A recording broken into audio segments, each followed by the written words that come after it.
ચલો તો કેમ છો ટ્રેડર મિત્રો, આશા છે કે તમે સારું એવું કરી રહ્યા છો.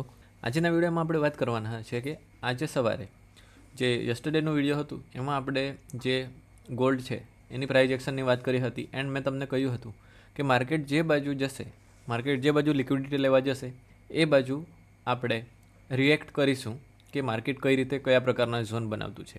તો આજે એશિયન સેશનમાં જે મેં ટ્રેડ લીધો હતો, એકચ્યુઅલીમાં 2 ટ્રેડ લીધા હતા.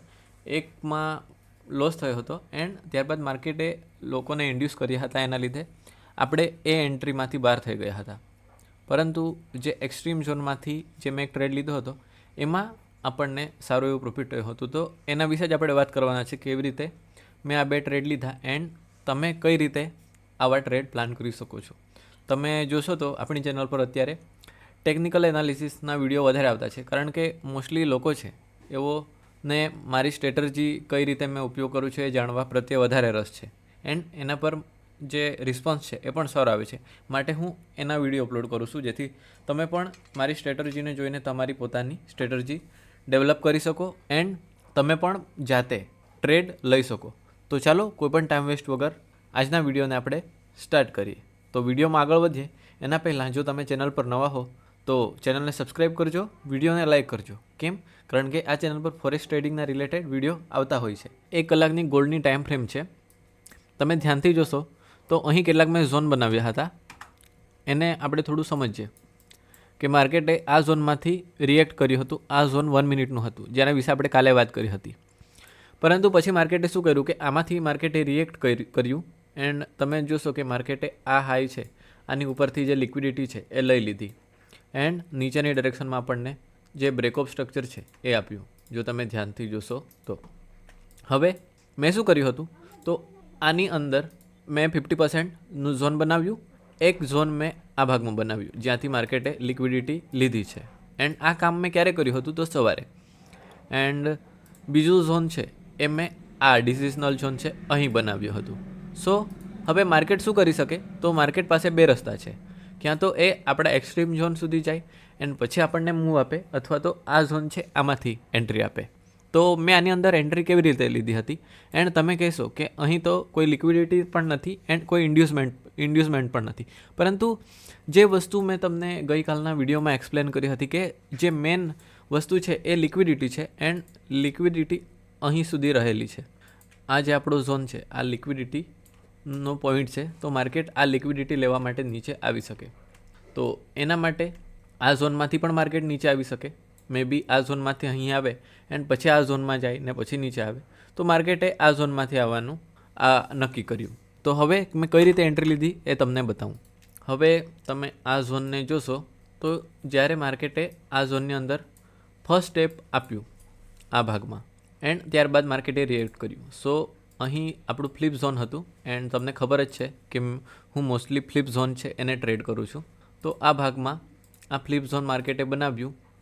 તો મેં શું કર્યું કે આ ભાગ છે અહીં મેં મારી એન્ટ્રી છે એ લઈ લીધી એન્ડ જે આપણો ટ્રેડ છે એ મેં થોડો કન્ઝર્વેટિવ જઈને જ્યારે માર્કેટે અરાઉન્ડ આ કેન્ડલ બનાવી ત્યારે મેં એન્ટ્રી લીધી હતી એન્ડ આની ઉપર આપણો સ્ટોપ લોસ એન્ડ અહીં ટેક પ્રોફિટ એન્ડ 1:2.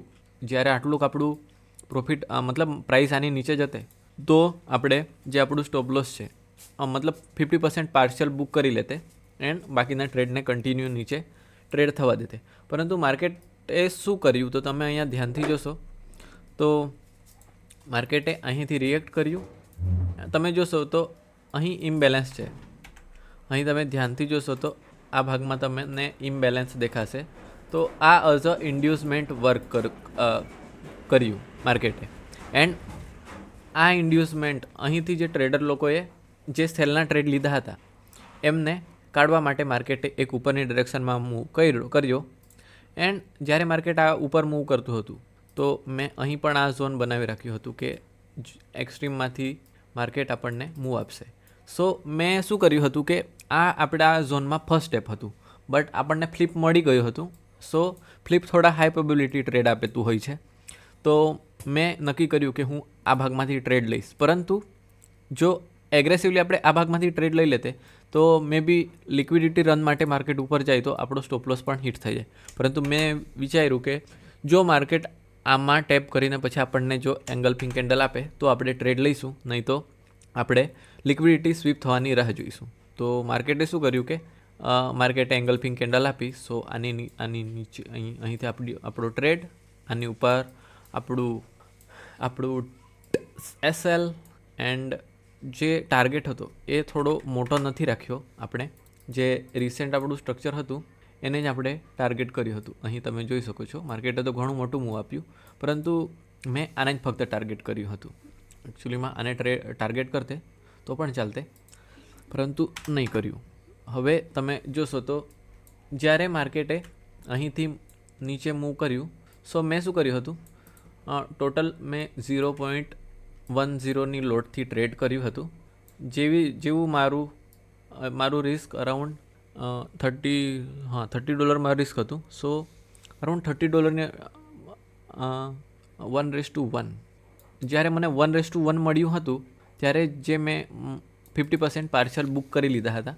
સો મારી 50% પોઝિશન બુક થઈ ગઈ હતી એન્ડ 50% રનિંગ, એન્ડ માટે મેં બાકીનાને અહીં સુધી ટ્રેલ કર્યું હતું. સો જો મોટો લોસ થવાનો હોય એ નહીં થાય.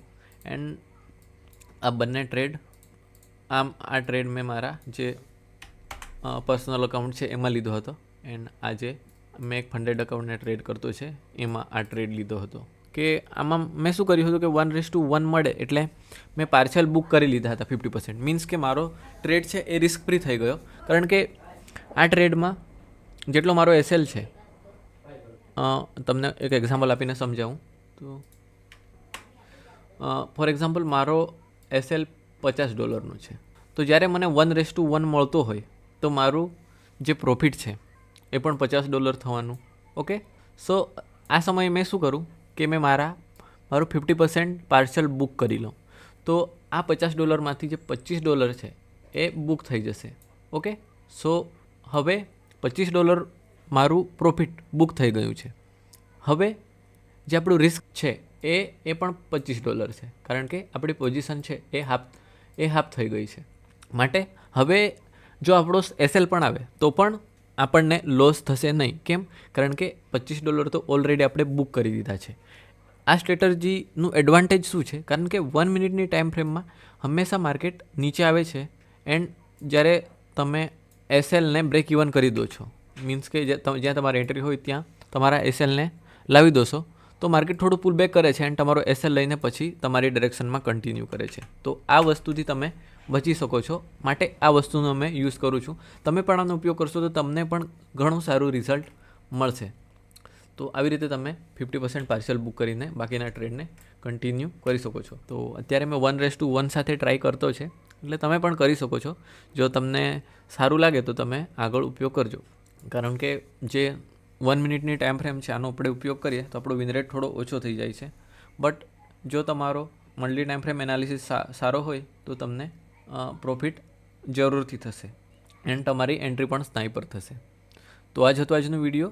હોપ કે તમને વિડીયો નોલેજેબલ લાગ્યું હશે. આ જ હતો આજનો વિડીયો. જો તમને ગમ્યું હોય તો વિડીયોને લાઇક કરો, ચેનલને સબસ્ક્રાઈબ કરજો. બાકી મળીએ એક નવા વિડીયોમાં. Thank you.